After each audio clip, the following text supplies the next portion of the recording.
I spent a lot of time this year. I don't think a lot of people spent a lot of time this year really, really patting Carson Beck on the back for his ability to walk in as a first-year starter and immediately look like a 100% processor.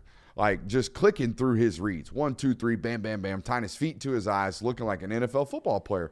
So much so that he has received a few first-round draft pick grades this year.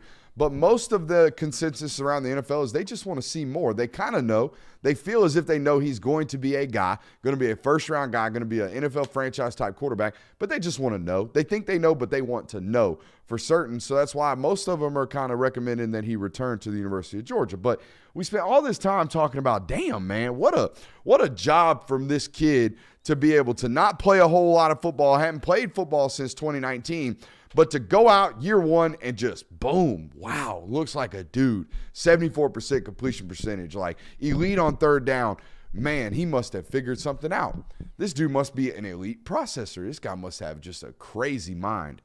And I was talking to some trainers today, some quarterback guys, some different guys around the world with all these guys in the portal, trying to get to some intel. And we were talking about Carson, and because Carson being one of these big dominoes, right? If Carson leaves, Georgia's now got a spot for one of these transfer portal guys, you would imagine.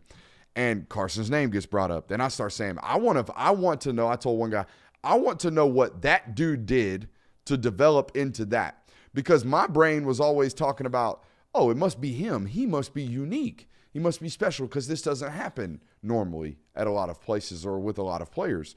Normally when you get out there, you got all these learning curves. You got to take your lumps, if you will. And then I realize, or the trainer tells me, well, he's been around incredible football minds. Like, think about the football minds that dude's been around. And not just coaches, but think about the players, right? JT Daniels, say what you want about his performances as a football player. Anybody that knows that guy or has been around that guy, brilliant football mind, understands defenses, understands offenses, has been studying this for a long time. So much so that in his retirement speech or in his retirement announcement, having to retire due to a litany of concussions and head traumas, that guy's going to go coach football now. That's what that dude's life is going to become. He's a football savant. Stetson Bennett, really, really wicked smart. Really wicked smart. You know, didn't get a college degree, but really, really football smart, brilliant football smart. If you talk to him, okay, if you listen to him.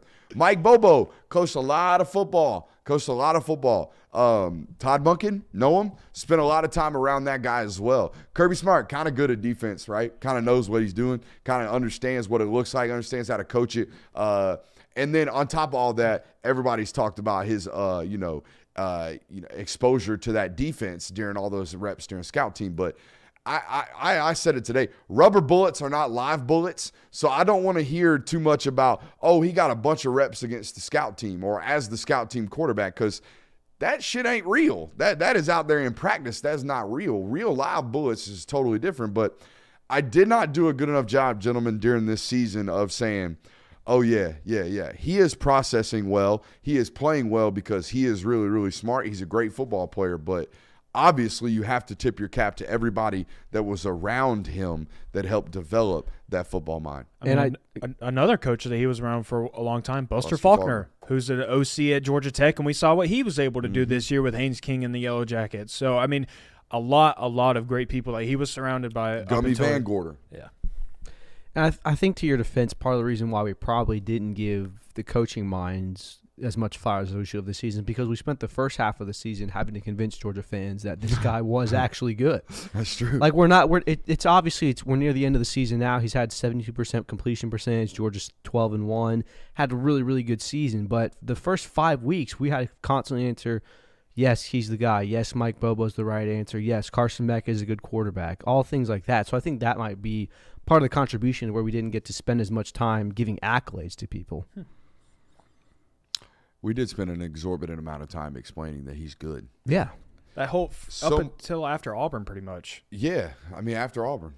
It was like, oh, we might have a quarterback. Well, no, he kind of played the same. If you go through his game logs, it's like the same game every single Saturday. Mm-hmm. Yeah. I think a lot of it had to do, obviously, with the fact that, oh, but it's UT Martin. Oh, but it's Ball State. Oh, but it's UAB. Like, who cares? Like, none of that matters. Like, anybody can go out there and do that. And it's like, oh, he's doing that same stuff against SEC defenses. Now we can believe it. Just once they got that split zone safety look, man coverage underneath against Bama with some pressure up front. It was like the whole offense went to just for what? I think I count 5 drives. 5 of 7 drives. 5 of 7 drives in the middle of that football game, they punted against Alabama. Just kind of crushed it. I know we overanalyzed that football game. We have any more what ifs?